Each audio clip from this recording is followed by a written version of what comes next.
Hi, good afternoon. My name is Mark Strauss. I'm here to share a project I've been working on along with my co-founder for the last 4 years or so. I'm very happy to be here and to be able to be a part of the preRound program, especially its initial evening. I've been working, I should say, playing as a pilot for a long time. But the company I'm going to talk about today is Wave Aerospace. Wave Aerospace is a aircraft manufacturer. So we're not a drone company or UAS company per se. But before we get started, I'd like to talk about the team. Everybody, all investors that I've spoken with, have always said it's all about the team. We have an amazing team. And because we're a hardware manufacturer, in order to scale this company, manufacturing is really key to what we're able to do. And I just want to show a quick image from my last trip to Shenzhen, which is sort of the ground zero in China for aircraft manufacturing. Spent a lot of time there, and we're really ready to gear this up to full speed. So this is something I wanted to start with because it's something that most small companies don't have at their disposal. But like I said previously in the video, all drones, all UAVs, whether they're military, small, consumer, or commercial, they all suffer from certain technological limitations. These limitations are inherent in the structure and the mechanics of the drone themselves. It's the reason why we don't have supersonic helicopters. They simply can't go that fast. They're designed to do something different. Doesn't mean they're useless. Doesn't mean we want to get rid of them, but they're a different kind of aircraft. What we've done is actually taken the best elements from all different kinds of aircraft and put them together so that they can work cooperatively. Now, it was recently said in AOP magazine, actually this July, that anybody can build a plane if you don't know what you're doing, anybody. And these days it's true. With the battery power and the energy we have, you could take a potato and make it fly, right? And a lot of people are doing that. It doesn't mean if you put a camera on it that's not a useful device. In fact, somebody may even want a potato, right? But we don't want a potato. Now, there is competition in the space, and I'm going to show this quickly because we don't even really consider it competition. I just wanted to sort of position our company, Wave Aerospace, in with drones you may have seen before. Some of you may have seen Zipline, which is a great company delivering blood throughout Africa. I believe their max payload is less than 5 kilograms. They can fly maybe almost 200 kilometers. You've seen some of these other drones. Most of them still look like that potato in the middle with some motors around it, right? Or they're big winged aircraft, which we're very familiar with. We've gone to something different, and I'd like to share that with you today. I'd like to introduce to you what we call the TAU AV, or Thrust-Assisted UAV. This is a different type of aircraft. It's not a drone. It doesn't fall into the UAV category. It is autonomous. But this aircraft is actually a hybrid aircraft. And by that I don't mean it has different fuels, although it can run on different fuels. What I mean is that it's different elements, its different control elements can work independently, but they can also contribute and work to each other and work together. So for example, in the picture you see here, we have wings generating lift. But we also have other motors that are capable of generating lift if needed. So this can lift off the deck of a ship, and it's already utilizing its wings because of the wind over the front of the ship to help lift itself off. So its speed relative to the ship is 0, but the wings are not stalled.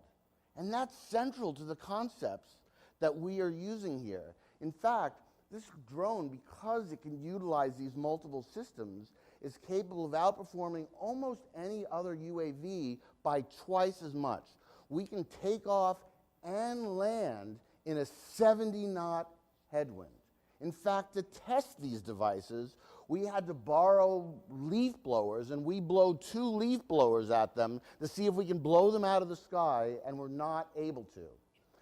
It's funny to watch the municipalities buy drones that they can't fly until the storm is over.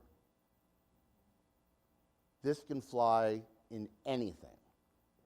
So it's an exciting new project. Now, it is an aircraft, and so we've been going through a very complex and very standard, for those of you who are familiar with aircraft test flight plans, we've been going through a series of test flights all the way from what we refer to as the X-1, which were actually helium-assisted drones, all the way to drones that, like this one here, which is our X-5, which actually, in fact, has the wings attached to it, and you see the outer control motors. What you don't see on this is something very special. There's a fifth engine in the drones that we make. That fifth engine is a turbine. So there's a reason they put jet engines on the bottom of 787, because they're efficient. But it turns out they're not efficient to control the position of a drone. They're just efficient to lift it. So we're able to do all of those different things cooperatively with the different engines that we have.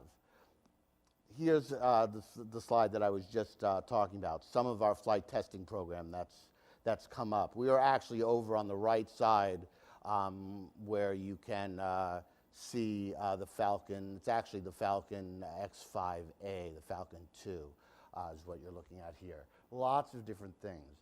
This is the X6. This is in production right now. We're just putting together the parts for it. This will be the highest performing unmanned aircraft or unmanned drone that exists outside of the military arena. Its top speed is around 300 knots, and it actually uses two fuels, both electric, and it's capable of using Jet A, standard Jet A fuel as well. These drones are so redundant that if you could be flying this along, it's actually flying on its wings, and one of those wings could fall off and the drone wouldn't even notice. The computer is so fast, updating its control system 400 times a second, that it would just continue to fly with with the other systems that takes its place. The last thing I'd like to mention is that this project obviously has to be tested in a commercial area. These are not consumer drones. And we're working very closely with the state of New York and the state of Connecticut to open the first of its kind drone corridor between Connecticut and New York. This will be designated AI-1, or Aerial Interstate 1. You've all heard of US-1. This is Aerial Interstate 1, and it won't be open to just our company, just Wave Aerospace, but it will be open also to any other companies that meet certain criteria for the FAA to be able to travel across the sound in uncontrolled airspace. That is a summary of Wave Aerospace. I hope all of you fly safe, and I'd be happy to answer any questions that you might have. So I've got one. How does this hybrid design compare to something like the Osprey, which has the nacelles that swivel up and down? Great question, and this is exactly why you want both a pilot, and I've actually built full-size aircraft and also an RC pilot. One of the most complex systems in that plane is rotating a power source. You've got to rotate fuel lines and electrical systems. The reason they have to rotate those systems, they don't want to, it's very complex, and that airplane has shown that, although it's an incredible airplane. The reason they have to rotate those systems is because there are people in the aircraft. So the fuselage has to stay at a certain orientation. Once we remove people from the equation, there's no longer a reason to keep that fuselage horizontal, and that opens up all kinds of new opportunities. We rotate the motors, but we also are able to rotate the wings independent of the fuselage.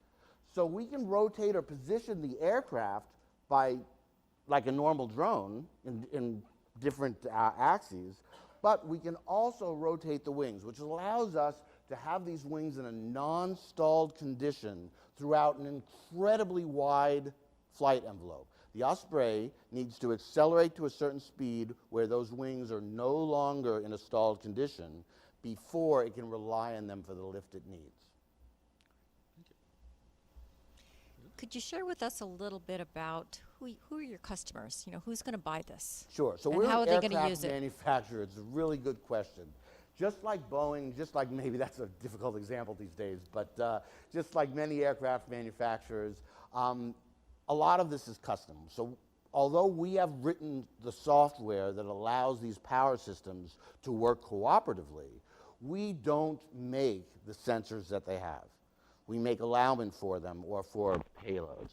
So this is capable of carrying on a standard payload mount quite a bit of payload, but for our customers, they're mainly customers that have a product. For example, two gentlemen from JPL have a product that senses leaks in natural gas lines. They just go out and contract with a drone that runs down the gas line. We can run down that same gas line at a higher speed for a longer distance with their sensors on our hardware. So the sale model here is, of course, we can license any of the many patents that this has turned into, but, or I should say, pending patents that this has turned into. But we basically would manufacture these at scale, custom for a specific project, whether it be optical, whether it be a drone catching device, where we could approach something at a very, very high speed and then use different kinds of sensors to match up with it. Have you tried for an SBIR grant for this? We actually have grants from the state of Connecticut, and we're looking at hoping to get some grants from New York. We have not applied yet for an SBIR grant specifically. However, a number of different countries, as well as the United States, certain organizations in the United States, have expressed interest in looking into it. Its flight performance is quite different from anything that exists. Mark, you had said that this has twice the payload capacity as an existing drone? Yes. And by that you mean a vertical lift, a helicopter kind of a drone? Because a fixed wing would be far more No, this efficient. outperforms a fixed wing. And the reason it outperforms... In terms of payload? Yes, and it can lift the payload vertically before it flies with it. And the reason that is almost 90% of the thrust used to initially lift the payload and as a secondary feature push the wings forward is coming from a single core turbine in the device. That turbine, just for example, 170 millimeters in diameter, is putting out 1,500 newtons of thrust. No, I mean, Roger, I'm sorry, Mark, you have all this mechanism to move the wings and everything. How can a fixed wing system be less efficient than this? A fixed wing system has to be better. This is For the a same fixed wing. thrust. This is a fixed wing. And you have the vertical... And we have the vertical lift. No, I'm talking about current unmanned I aircraft. understand that So if we're compared- talking about a C5 or C-130, that's a different story. No, I'm talking Yeah. about the fixed wing versus a rotorcraft. Sure, And absolutely. this would be better than a rotorcraft. but Right, it because cannot be imagine a better than the fixed rotorcraft, wing. even an advanced helicopter, heavy lift helicopter, okay? The mechanics of that wing that it's swinging around are limited compared to the mechanics and the efficiency of a, let's say, a Learjet engine, a J610, turned 90 degrees and blasting 100% of its thrust. Right. Now, not just alone, but cooperatively with the outer control motors until it accelerates to that point where the wings are taking 100%. So I agree with you that this whole innovation of turning the entire fuselage around is brilliant. That's very good. And having the computer Yeah, no. actively I grant you that. controls the wing loading on the wings so that those wings, because there's two ways to control stall speed, right? We can control angle of attack. We can also control wing loading on the wings. By taking wing loading off those wings, we can have them fly in at a very slow speed. We can have them fly in a lift-producing condition. Of course, if you have a malfunction of that wing turning, you're going to have a big problem. We could blow the wing off and it wouldn't even twitch. Somebody could shoot that wing off and the outer motors would be able to keep it perfectly stable. However, yes, we would lose efficiency and we would have to end the mission. So Mark, Thank we you. had something Thank in you. common. I actually took flight lessons, and I was feeling pretty good until I got into my sixth flight, and we had touch and goes. That's when I got up and left. Touch and goes were not good. Then he had me take a right turn into a cloud, and I'm not instrument trained. And I said, "What's that plane doing? We're so close to this plane." He goes, "That's not a plane, that's a boat." So that was the last time I was behind the wheel of an airplane. I'll leave the flying to you guys. But Mark, you know, here's the challenge you and the other two startups have, is you're so excited about your product, and you should be, you're giving the presentation from your point of view. The general rule of thumb I have is you should give all the startups, especially in a very high-tech business, should give the presentation from the audience's point of view. We are average intelligence. We don't understand, we don't have the knowledge that Ravi has. I mean, that conversation kind of got lost on me. You really have to dumb it down for us. We need to know, in very simple terms, what's your secret sauce and how you're going to market it. You know, and what you did here is you explained the problem a little bit, but I didn't quite get it, to be respectful and honest. And the slide that you showed about your progress, slides should enhance what you're talking about, not take away the reader's, the audience's attention. It's a very busy slide. Yes. I'd like to see a lot less words, bullet points, very simple stuff so we could understand if you're really onto something or not. Sure. And you very well may be, but you know, I need to make it more on my level. So I You and appreciate can that. go for dinner and we can talk It would about be my pleasure, because I was considering the thrust in the whole thing. It doesn't make sense. No, I appreciate that, and then one of the things that's been noted is, and we did not even approach people with this project until these devices were flying. So what you're looking at here are flying prototypes. We have over 100 hours of flight time and thousands of software iterations behind this project. So this is not an idea that we've had. We've been able to show it. So I appreciate your comments, but I definitely want to emphasize that this is far off the paper stage, and in fact, I've been kicked out of more test facilities than I like to say because we're running a jet engine and they're not so happy How about have you that. been funded so far? It's been self-funded by the two co-founders, and then also funded substantially by the city of Stamford and the state of Connecticut through grants that we've received. City of Stanford. What is the city of Stanford doing funding drones? Well, because the city of Stamford is actually, and this has to do with the New York Class B airspace, the city of Stamford is the first city that's in Connecticut that's out from under the New York Class B airspace, which makes it a perfect candidate, and in fact, it will be the jumping off point for AI-1. No. The city of Stamford is creating drones so they could spy on us in New York. Well, Really, isn't that the right answer? We're flying to New York. So I hope New York is watching because Huntington is receiving the drone on their side of the sound. I'm glad to hear that Connecticut is doing this. This is really good. So are we, and this is very exciting. We don't fly in the consumer airspace, and the FAA has been very generous in with CARE in this does not require legislative changes, but what requires waivers from the FAA, and they've worked very closely with many companies to move these projects forward. Good luck, Bob. Thank you very much.